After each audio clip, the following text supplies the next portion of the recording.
Valentine's Day is a good day to remember why you got married in the first place or why you love the person that you do so much. I'm going to share 5 unique and awesome date ideas that you can do in 2025 that are going to make your life unforgettable. It's all about actually consistency and building trust over time and small, meaningful actions. And there's a better way to do this. We've done this every single year is one of us will be in charge of a mystery date. And a mystery date can be a variety of things. My wife and I did this. Oh my gosh, this one is great. My wife and I.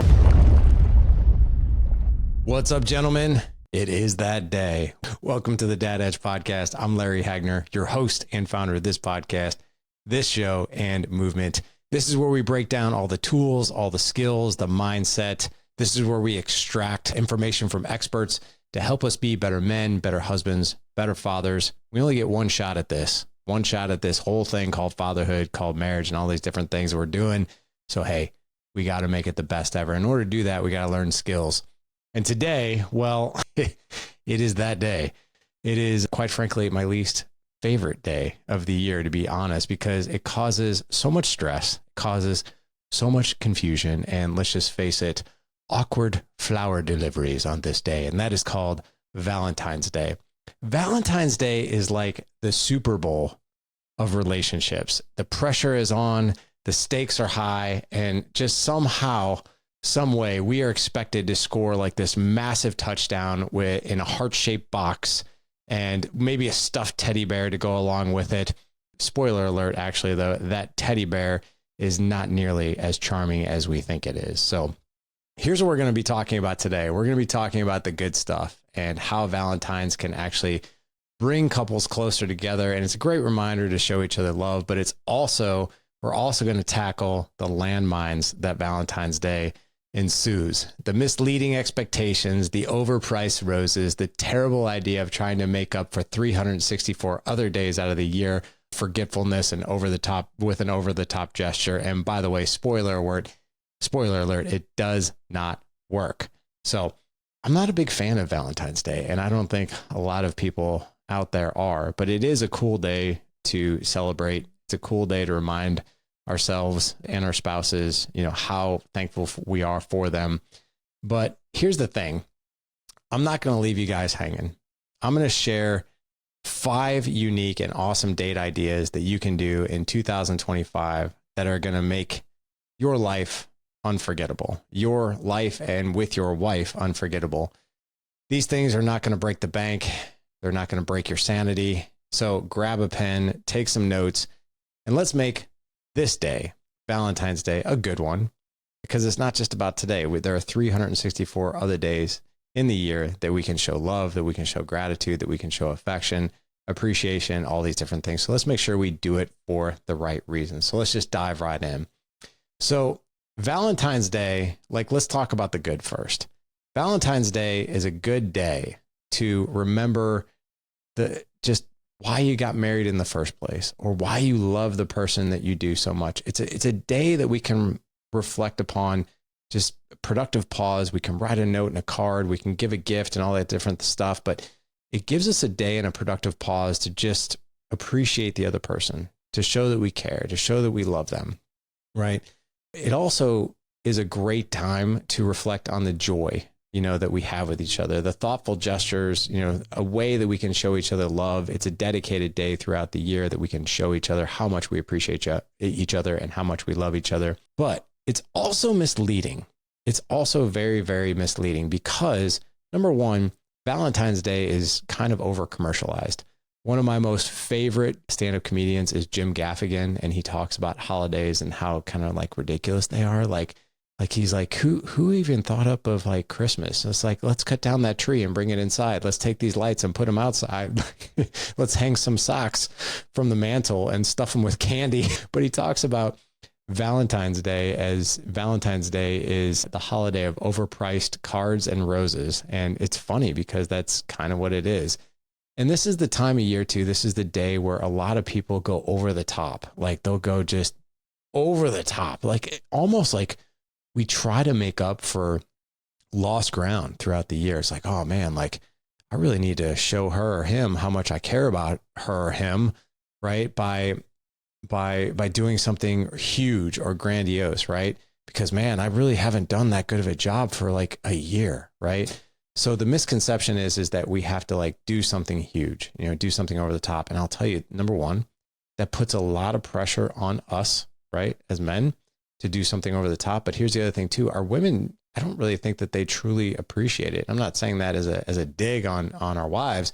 I'm just saying, like, if we do something huge and over the top and we haven't done really much of anything for 364 days, it would be a reminder to her to be like, this is great. But like, you know what I'd really love is if you kind of showed me a little bit, every day, or at least a little bit every week. It's like, but you go like really, really big on one day. So it's all about actually consistency and building trust over time and small, meaningful actions. And there's a better way to do this. So keep in mind that we can do small things on the daily, and we don't even have to do them every day. But like, what if we just did one thing per week, right? That showed love, that just surprised our wives. It could be like, hey, while you're at the grocery store, you get just one of those really simple bouquets and you get a card, right? I'm not talking about one of those like $84 bouquets of flowers that are priced out on Valentine's Day. I'm talking about the ones that are like $9.99 that like right when you walk in the door, like they're sitting right there. And then you can get a card that says, I was just thinking about you. And in that card, you can just simply write one or two things that you appreciate about your wife and call it a day. And don't even make a big deal about it. You come home with the groceries, you have a bouquet of flowers and a card. Like just little things like that just reinforce, I'm thinking of you. I love you. I care about you. You can also just take like a Post-it note. I don't even know what a Post-it note costs, but like one sheet on a Post-it note is probably a quarter of a penny, right? And just simply taking a Post note, putting it on her mirror, on her dashboard. Trust me when I say I can do a better job of this myself. But those little things, those consistent things over time, maybe it's a text message, right? Or maybe it's you surprise your wife just out of the blue and you go grab her like a 1 hour massage at the massage place that's down the street or something like that. Or maybe you make an appointment for her to go get her nails done or something like that. Or maybe you call up her friends and be like, hey, Jessica hasn't been out in a while. You know what I think would be really good is if y'all schedule a girls' night. I got the kids, like get this woman out, just let her cut loose for a little bit, recharge the batteries. Things like that go a long, long way. So we can do these little things, right? We can also compliment her, right? We can compliment her on not just how she looks in her yoga pants, compliment her on something that you appreciate about her. Maybe something that you saw her do, maybe something that you heard her say. Maybe it was how patient she was with the kids. It's something like that. That's consistency. And it doesn't have to be flashy. You don't have to give a lot of attention to it. It's just like these little things.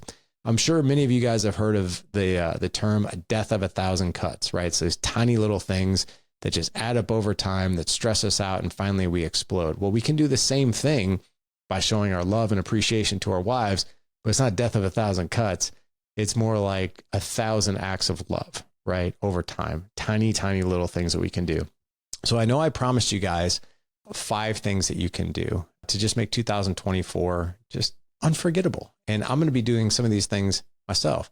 Number 1 is we can start with what I like to call a mystery adventure night. Now, you can do all kinds of different things, but I'm talking about getting out of the ordinary. Maybe what you guys do on an ordinary date night, if you're anything like me and Jessica, is like we like to go out to eat. We're both kind of foodies. We both love, good food.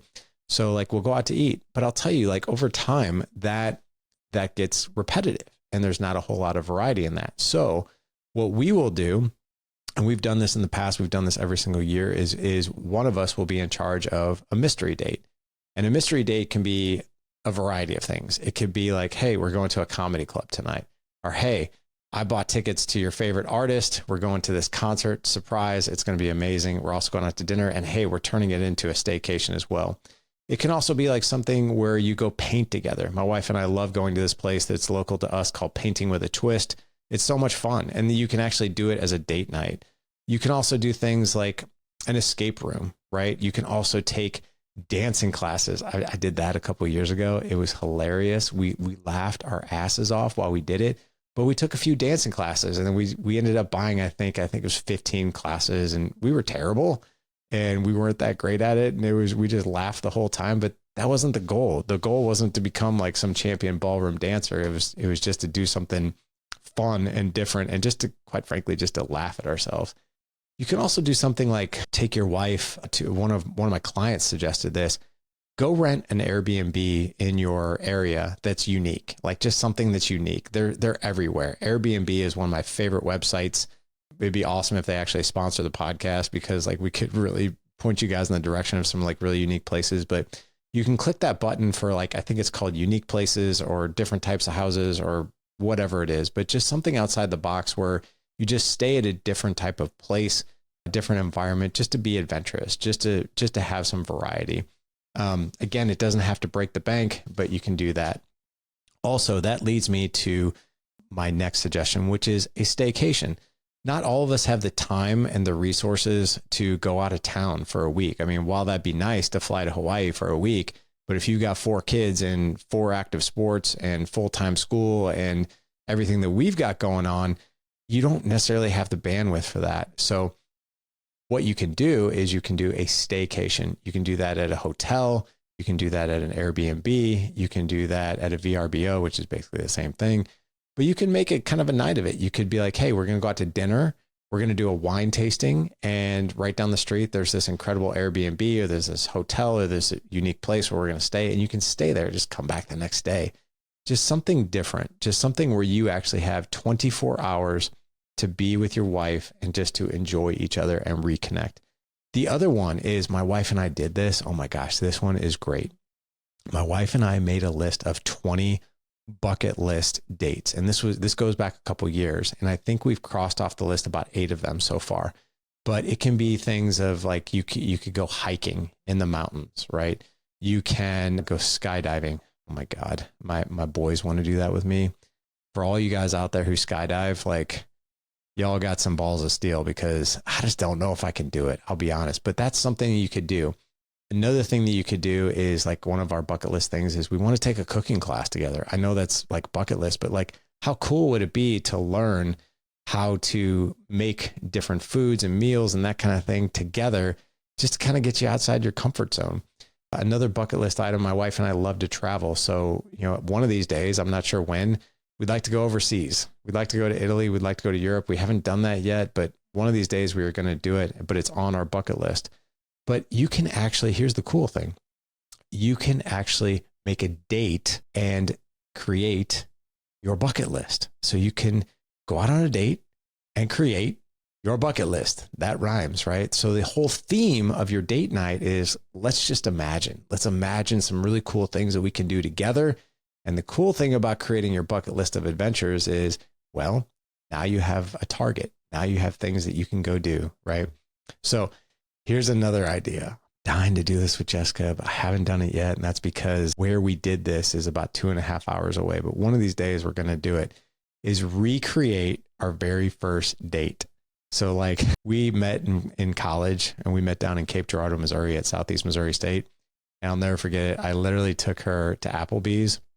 And then I took her to go see, I think we saw Independence Day in the theaters. And then we went for a walk in the park, and we had our first kiss on the bench in the park where this whole thing went down. And I got to be honest, like, I've thought about that, and I've thought about doing that. And I thought about, man, that would just be like one of the coolest things to do. It would be really funny. It would be really lighthearted and be like, oh my gosh, can you believe like we were here and we did this, and this is where it all started. And here we are, like 21 years marriage later. It's just crazy, but you can do that.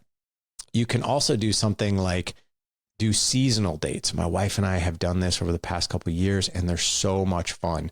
So like, for instance, in our city where we live, in the wintertime, these pop-ups are really popular. Like pop-ups meaning like some, they'll rent out, like an organization or a company will rent out, like in our town, like there's a city right down the street from us called Cottleville. And they have this old building there. It's been there for like 100 years. It's called the Old Public Schoolhouse. And there are these like catering companies that will rent the entire place out and do like a Valentine's Day pop-up or like a Christmas pop-up. And then what they'll do is they'll just put like 4 or 5 items on their menu, and they'll make really cool drinks. And then they'll decorate the place for like either Valentine's Day or winter, or you can even sit outside and they'll put like those inflatable things over you to keep you warm, just things like that.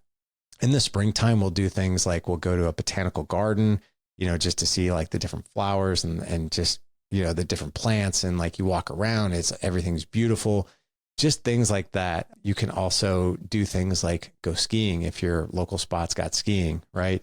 You can do things like water sports. If it's warm out where you live, you guys can go like wakeboarding or something like that. You can even take her for a boat ride or take her deep sea fishing or something like that. But just something like that that's outside the box. One other idea that we've done in the past that it's always gone miles for us, and it's just super simple, and it doesn't take a whole lot of creative juices, but getting a couples massage. So just going to your local massage, salon or whatever you want to call them, and just booking a couples massage where you're next to each other. And then after that, you can go out and do something after that, but just something different, right? For every season, something different that you can do. But what I would encourage you to do is, don't get too wrapped up in this, like, hey, it's one day a year and I got to do this stuff. What if you took these 5 ideas? So a mystery date, staycation, a bucket list date, kind of getting back to your roots. Maybe you want to go recreate where you guys met. Maybe it's your seasonal dates. Like, for a fact, like, hey, this spring, this pop-up is happening. In the summertime, this thing is happening. In the fall, where there's like this pop-up pumpkin carving thing that we can do. And in the wintertime, there's this Christmas thing. But being able to sit down and like plan all of those out in one big fail swoop for 2025. What if tonight, if you take your wife out tonight on a date, you discussed these 5 things and what you wanted to do? And this is why I told you to get a pen and paper out. So remember, mystery date night, that's one, right? You can do all kinds of unexpected stuff there. A staycation experience, maybe you go out and get a really unique Airbnb in your local area, something like that. Your bucket list date, where you both sit down and you talk about your bucket list experiences that you want to experience together on dates. Getting back to your roots, maybe you go back to wherever you guys met or you had your first date. And then that seasonal series, this is a perfect opportunity. It's still the beginning of the year. You can look at spring, you can look at summer, and you can look at fall, and you can look at winter of next year, and you can plan these seasonal outings. So anyway, happy Valentine's Day. It can be a bit cumbersome. It can be a bit overwhelming.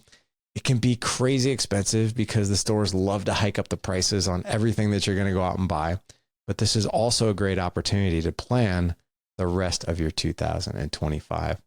Gentlemen, from my heart to yours, thank you guys for tuning in. Thank you for all the support. Thank you for all you guys are doing, sharing the show and also reviewing the show. It means the world to me. It really, really does. And it helps grow the show. It helps grow the mission. If there's anything I can ever do to serve you, or if there's ever any help that you need, I'm not too far to find. So you can find me on social media. You can find me on Instagram. Again, you can shoot me a DM. I answer all my own DMs. One other thing that you can do, you can take advantage of here, is I'll put a link in the show notes for you, which is 25 intimate conversation starters. If you are not new to the show and you've been a fan of the show for quite some time, maybe you've heard me talk about this. And if you're brand new to the show, well, this is a resource that I have for you. Go to thedadedge.com/25 questions. That's 25 questions. In there, you'll find a PDF of great questions that you can ask on your date night tonight. So go do that. Also, you don't have to do it today, but there's about a 10-minute, really quick video training on why these questions are so powerful and why they're really, really connecting, and why we feel like when we ask questions like this, there's nobody else in the room and we feel like we're dating again. Again, they're 25 intimate conversation starters. Head on over to thedadedge.com/25 questions for that. Until Monday, gentlemen, go out, live legendary. Take care.